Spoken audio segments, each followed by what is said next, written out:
আমাদের নাগরিক, আমাদের দেশের নাগরিক, সহনাগরিকদের উপরে যেভাবে আক্রমণ চালানো, এটা কোনোভাবেই মেনে নেওয়া যায় না। ওই বিষয়ে আমি গুটি কয়েক কথা বলবো, কিন্তু দুর্ভাগ্য আমাদের এটাই, দেখছি গত রাত থেকেই সোশ্যাল মিডিয়ায় সাম্প্রদায়িক উন্মাদনা ছড়ানো হচ্ছে। খুব কম মানুষকেই বলতে শুনলাম বা বলতে দেখলাম, যারা ওই ন্যাক্কারজনক ঘটনা ঘটিয়েছে, যারা সমাজ বিরোধী, যারা মানবতা বিরোধী, যারা কাশ্মীরের মানুষের শত্রু, যারা দেশের মানুষের শত্রু, যারা ধর্ম নির্বিশেষে প্রত্যেকটা নাগরিকের যারা শত্রু, তাদের একটাও না ছাড় পায়, এইরকম বললো মানুষ খুব কম দেখতে পেলাম। কিন্তু দেখছি কে হিন্দুরা সওয়াল করছে, কেউ মুসলমানরা সওয়াল করছে, কেউ সাফাই গাইছে, কিন্তু ইন্ডিয়ান সেকুলার ফ্রন্ট তার তৈরি ভাষায় বলছে যে এই সমস্ত নরখাদকগুলো একটাও না ছাড় পায়, প্রত্যেকটাকে সর্বোচ্চ শাস্তির ব্যবস্থা করে, একটাও না ছাড় পায়।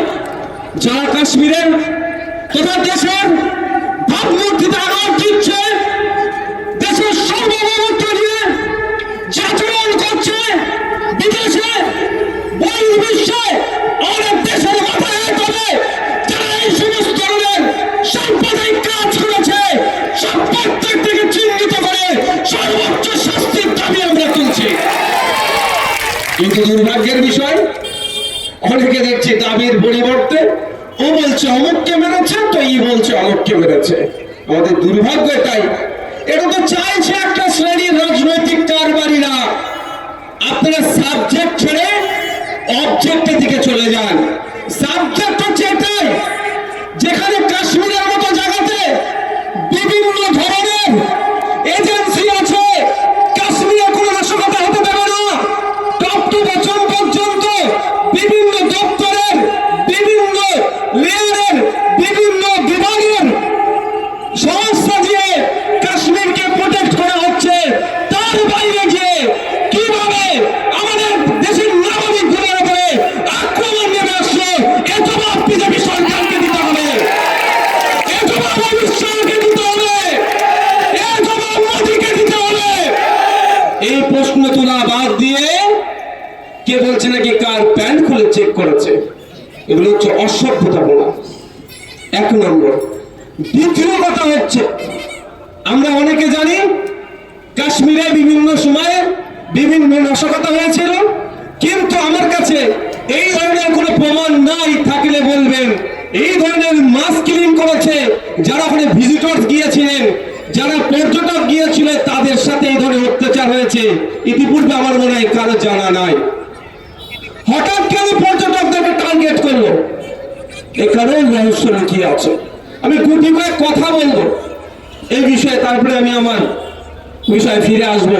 কিন্তু আজকে বলতে হচ্ছে, কাশ্মীরে যদি আপনারা কেউ ঘুরে ঘুরে আসেন বা আপনাদের পরিবারের কেউ যদি থাকে ওখানে কাজের কর্মসূত্রে, তাদেরকে জিজ্ঞাসা করুন যে কিভাবে মরে মরে ওখানকার প্রশাসনকে ওখানে দাঁড়িয়ে থাকে।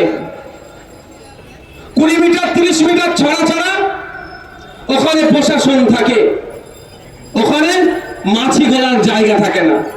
কি বলছো? যদি এই কথা সত্য হয়, ধর্ম জেনে নাম জিজ্ঞাসা করে করে নাকি 15 বছরের কাপড় খুলে নাকি চেক করে মেরেছে বলছে, তো এটা সাম্প্রদায়িক উন্মাদনা ছড়ানো ছাড়া আর কিছুই নয়। এগুলো হচ্ছে ন্যারেটিভ তৈরি করা। ঠিক যেভাবে ন্যারেটিভ তৈরি হয়েছিল বিগত দিনে একটা ন্যারেটিভ। আচ্ছা, যদি আমি ধরে নিচ্ছি নাম জিজ্ঞাসা করে বা তার বস্ত্র খুলে চেক করার পরে মেরেছে, 25 জন কম করে আমাদের নাগরিককে ওরা খুন করেছে। বড় বড়েরা কারা করেছে? দেশের জমিগুলো কারা করেছে? বড় গুলো। ওই বড়দের কোনো জায়গা নাই সমাজে। ওদেরকে আমি তো বলেছি, আজকে এখনো বলছি যে এদেরকে গ্রেফতার করে ফাস্ট ট্র্যাক কোর্টের মাধ্যমে ম্যাক্সিমাম 6 মাসের মধ্যে ওদেরকে দোষী প্রমাণিত করে ফাঁসি দিয়ে হোক। ওদের যাবজ্জীবন এইসব ওদের দিয়েই চলবে না।